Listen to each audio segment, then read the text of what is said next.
ಹವಾಮಾನ ಇಲಾಖೆ ತಜ್ಞ ಸಿಎಸ್ ಪಾಟೀಲ್ ಹೇಳಿಕೆ. ಕರ್ನಾಟಕ ರಾಜ್ಯದಲ್ಲಿ ಇವತ್ತು ವ್ಯಾಪಕ ಮಳೆಯಾಗಲಿದೆ. ಉತ್ತರ ಕನ್ನಡ ಜಿಲ್ಲೆಯಲ್ಲಿ 23 ಸೆಂಟಿಮೀಟರ್ ಮಳೆ, ಕಾರವಾರದಲ್ಲಿ 22 ಸೆಂಟಿಮೀಟರ್, ಗೋಕರ್ಣದಲ್ಲಿ 20 ಸೆಂಟಿಮೀಟರ್ ಮಳೆ ಹಾಗೂ ಕುಮಟಾದಲ್ಲಿ 20 ಸೆಂಟಿಮೀಟರ್ ಮಳೆಯಾಗಲಿದೆ ಅಂತ ಹೇಳಿದ್ದಾರೆ. ಉತ್ತರ ಕರ್ನಾಟಕದಲ್ಲಿ 3.1 ರಿಂದ 7.6 ಕಿಲೋಮೀಟರ್ ಎತ್ತರದಲ್ಲಿ ಸುಳಿಗಾಳಿ ಇದೆ. ಇದರ ಪರಿಣಾಮವಾಗಿ ದಿನಾಂಕ 11ರವರೆಗೂ ಗುಡುಗು ಮಿಂಚು ಸಹಿತ ಬಿರುಗಾಳಿ ಮಳೆಯಾಗಲಿದೆ ಅಂತ ಹೇಳಿದ್ದಾರೆ.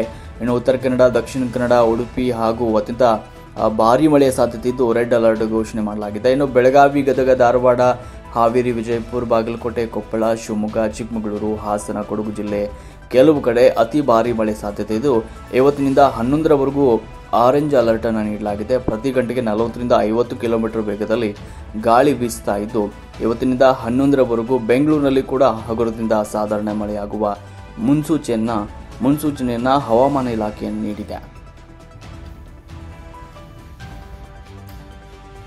ಕರ್ನಾಟಕ ರಾಜ್ಯದ ಹವಾಮಾನ ಮುನ್ಸೂಚನೆ. ಇಂದು ಕರ್ನಾಟಕ ರಾಜ್ಯದ ಎಲ್ಲ ಜಿಲ್ಲೆಗಳಲ್ಲಿ ವ್ಯಾಪಕವಾಗಿ ಮಳೆಯಾಗಿದೆ. ಮುಖ್ಯವಾಗಿ ಮಂಕಿ ಉತ್ತರ ಕನ್ನಡ ಜಿಲ್ಲೆಯಲ್ಲಿ 23 ಸೆಂಟಿಮೀಟರ್ ಮಳೆಯಾಗಿದೆ.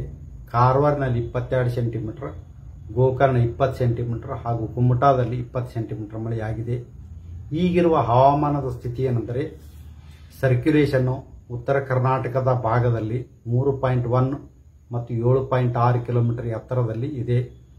ಇದರ ಪ್ರಭಾವದಿಂದ ಕರ್ನಾಟಕ ರಾಜ್ಯದ ಎಲ್ಲ ಜಿಲ್ಲೆಗಳಲ್ಲಿ ದಿನಾಂಕ 8 ರಿಂದ 11ರವರೆಗೆ ವ್ಯಾಪಕವಾಗಿ ಗುಡುಗು ಮಿಂಚು ಹಾಗೂ ಬಿರುಗಾಳಿ ಸಮೇತವಾಗಿ ಮಳೆಯಾಗುವ ಸಾಧ್ಯತೆ ಇದೆ.